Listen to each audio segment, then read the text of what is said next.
So if we want to support parents to create a new life, essentially for themselves and for their children, or a new kind of relationship, we need them to do new things, right? We're going to need to create a context where they're able to try new behaviors and new ways of parenting.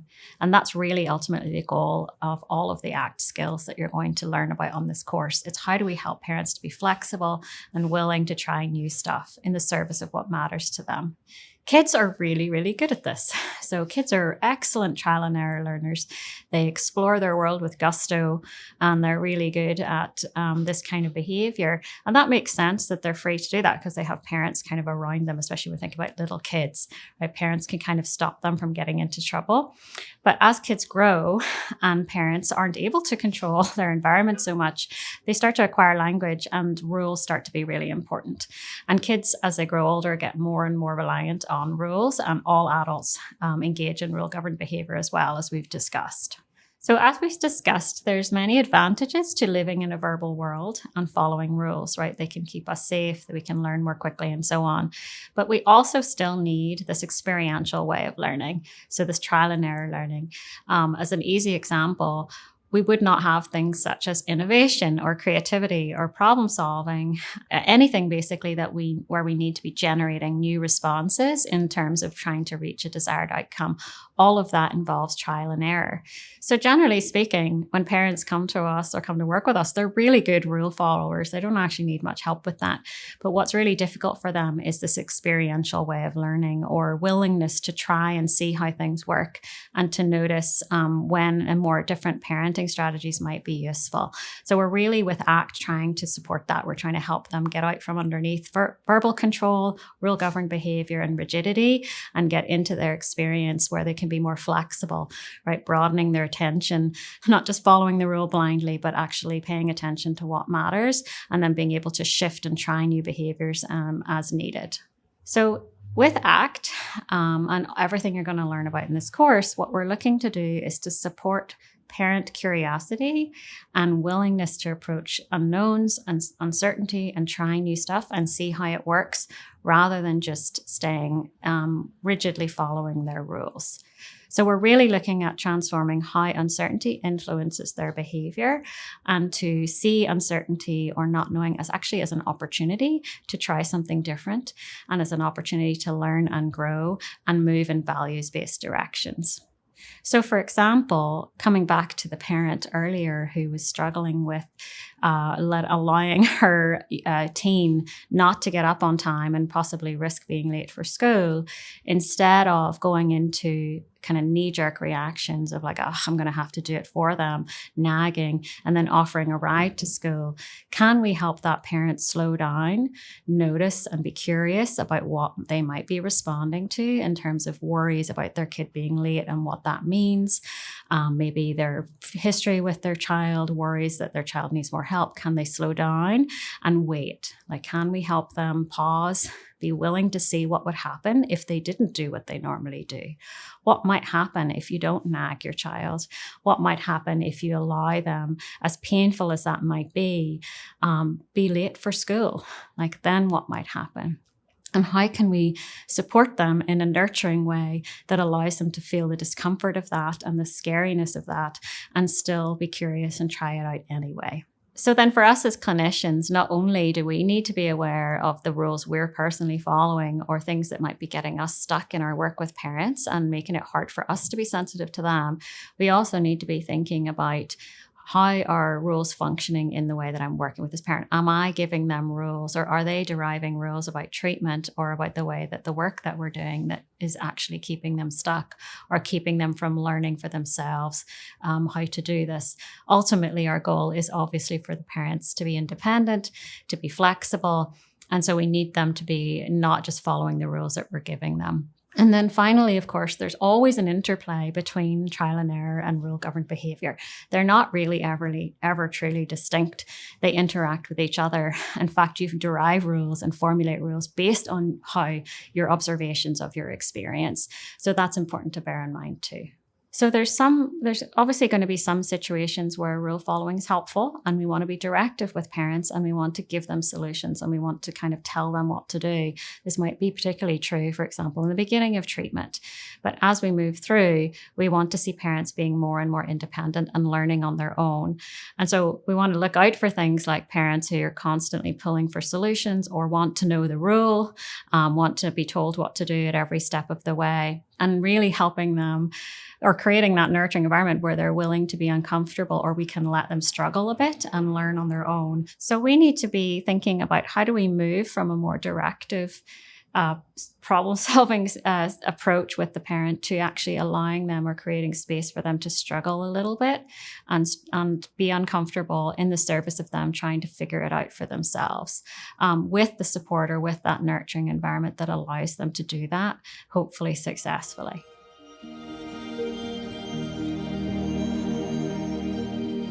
What would it be like to just, when you make dinner or Jody makes dinner, to not do anything, to just kind of notice Olivia, notice what she's doing, and see what happens? I just feel like she wouldn't eat. Yeah. And what if she didn't? Then what? Well, what does your mind say would happen? I literally have this image in my head of her withering away. Like under our watch, And as you say that, I see you're kind of, do you feel that? Yeah. Okay, let's just kind of stay with that for a second. Under your watch, mm-hmm. she's withering away. Mm-hmm. Yeah. And when that thought comes up for you, mm-hmm. yeah. If it could tell you what to do, what does it tell you to do? Get her to eat. Get her to eat, yeah. Eat. Yeah. It's kind of like almost a desperate, yeah. Mm-hmm. I can feel it, mm-hmm. Just even in the room now. Mm-hmm. Okay. And yet,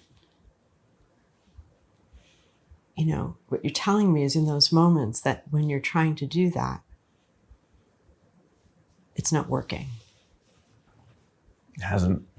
Okay. Okay. And what if I don't have sort of a magic bullet here that I could give you in those moments? I just thinking that sucks. Yeah. Yeah. But I get it too, I guess. I get it. Tell me more. What do you mean? I get it. I get it. There's not like a Jedi mind trick or something like that. Well, that would be cool. I'd make $1 million if I could do that. Right, totally. I know. Yeah. Yeah. But I just sort of feel like I just don't want her to have to deal with this, Mm-hmm. Yeah. For the rest of her life. That's a scary thought, isn't it? Yeah. That she might have to deal with this for the rest of her life. Yeah. And that shows up too, I bet. Yeah. Okay. And when that one shows up, what does it push you to do? Okay. Yeah. I'm not complicated.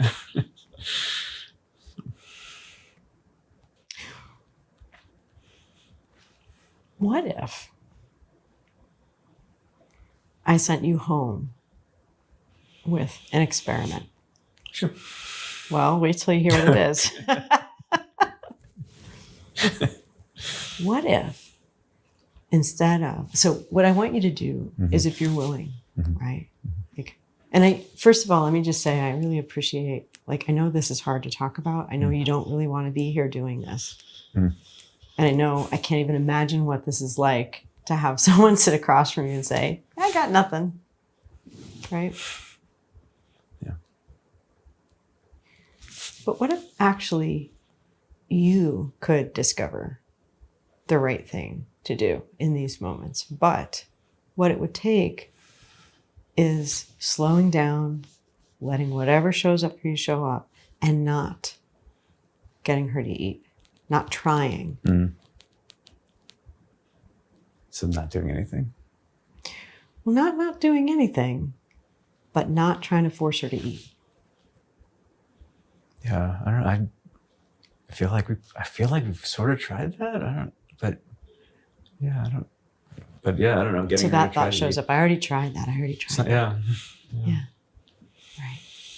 Like, what if you could be really curious? And what if there is something different that maybe you can't see, but maybe it's just around the corner? What if I could have you just sit with her and simply just have your dinner? Jody could have her dinner. Let Olivia do what she's going to do.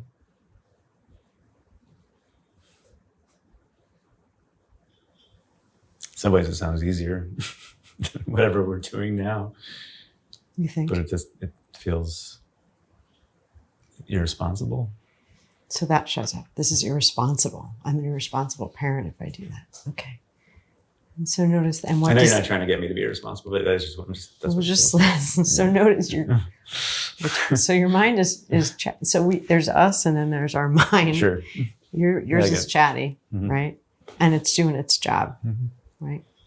When that would be irresponsible. I'd be irresponsible shows up. What does that thought push you to do? Yep. Okay. And the more you push, what does Olivia do? She doesn't. Yeah. Were you ever scared to do something when you were a little kid? Yeah. No? Oh, yeah. Of Like course. what? It was, I remember definitely swimming. Yeah. It was scary. Yeah, for sure. Okay. Embarrassed to say no, but yeah. Totally okay. I was in advanced beginners for way too long. So, yeah. So what if somebody, how old were you when you were scared of swimming? From the ages of, I don't know, 5 to 10, I don't know, 9, yeah, something like that. Are you still scared of swimming? No, actually. I don't, yeah. But back then, 5 to 10, Yeah. that would have been kindergarten to 4th grade, Yeah, it was right? a lot of elementary school. Yeah. Yeah. Can you picture that kid you were then? Yeah. Yeah. What did you look like? You mean like what, in the water? What did I look like? No, just what did you look like as a little kid? Oh, yeah. Can you see yourself? Yeah. Yeah. Yeah. And can you see yourself kind of being, what's the pool you see yourself at? It's a pond. Oh, or like wow. a lake. Nearby where I grew up. Yeah. Summer? I mean, it's scary. Summer? Was Yeah. this? Yep. Is there a It dock? was like a day camp that I would go to. camp. My brothers and I would go to, and you'd swim. There wasn't a dock. You would all kind of start out at the little shore there, and then you'd swim out and there was like a raft, not, I guess, like a raft, out there that you could kind of climb up on, Nice. That was the goal. You had to like swim out there and Do you remember what it felt like looking way terrible. far out? It felt like miles away. Miles away. Yeah. And you had that like kickboard thing. And I felt like I never could do it. Right. And just the water, it was just scary. Yeah. And what if somebody, while you were standing at the shore, or even better, while you were in the water, was like, swim! You got to do it. That is what they do. And what was that like? I'm trying. Yeah. In that moment, like when you were that little kid, how did you feel when somebody was kind of telling you what to do? You have to do it. Just do it. Just do it, Dylan. Yeah, I don't know. I just was like, okay, but I don't know. I don't know how. Right. Yeah. What was the emotion that you were having back then? Scared. Yeah. Yeah. And kind of like what's weird? What's wrong with me? Like, it seems like other people could do it. So just kind of connect in with little Dylan, like that kid back then, who was really scared and somebody was yelling at him. What's wrong with him? What's wrong with you? You can't swim. Yeah. Right. If you could go back in time, what do you think he would need in that moment? Somebody would say,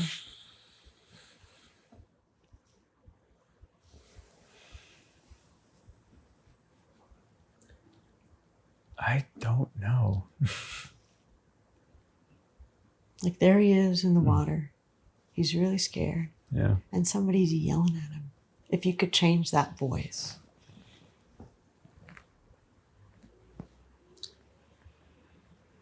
What might you say? It might even be the same thing, I'd say, but just not like that. Yeah. You know, if that makes any sense. Like, I guess. What words would you say, you think? Or how would you say it? Like, would the tone be different? Not like that. Yeah. What did he need in that moment? Like, what would have helped him? Just someone that thought he could do it. Someone that thought he could do it. Yeah. And how might that person say it? Like, Swim. swim. Yeah. Anything else? Yeah. Just swim, just a command? Yeah, Or but like, yeah, not even words, you know. You know, just like a tone? Yeah, something, or just being there. I don't know. Yeah, being there. I'm going to say something to you, and I want you to notice, right? Like, if you were that little kid, I know you can do it. Yeah. Yeah. How about just I see how scared you are. And you'll get there. Like, when I say those words to you, like, what's showing up inside right now?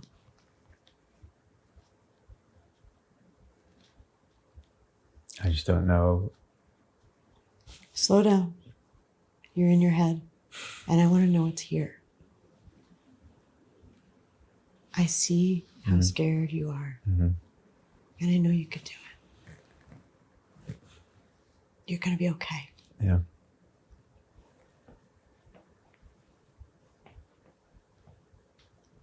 Like, this space that you're in right this second, right? If you were in this space and Olivia is sitting at your table and she's not eating, what might you say to her? Like, how would you say it? Or how would you be? What does she need in that moment, you think? Yeah, you got this, kid. Just like that. You got this. Yeah. And scared would show up, wouldn't it? Like, I'm responsible. Oh God, what if she withers away? Right? I wonder what would happen if you could just show up just like you are, just this moment, you know, and just let her do her thing. And maybe she'd eat, and maybe she wouldn't. But what would that be like, you think, for her to see her dad looking at her going, kid, it's going to be okay. You got this. And just letting it be and letting her find her way. Yeah. What would that be like, you think? Probably better.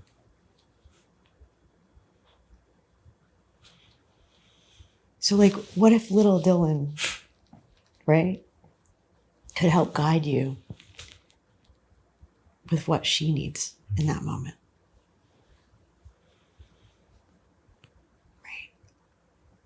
What if you kind of took him with you, right, as a start? And we have lots to do, right? But I want to start here, and it's going to start with pausing and noticing how big those thoughts are that push you around. And keep Dylan there, little Dylan there. Yeah. This is what I want you to try this week, if that's okay. Is I want you to put down trying to get her to eat. Okay? Just do your best. It's going to be hard. Just do your best. And just see if you can show up in this way, right? Remember this moment. Do you think you can? Yeah. Okay. And we can take it from there. And then come back and tell me what you learned. Okay? Yeah. Okay. Thanks.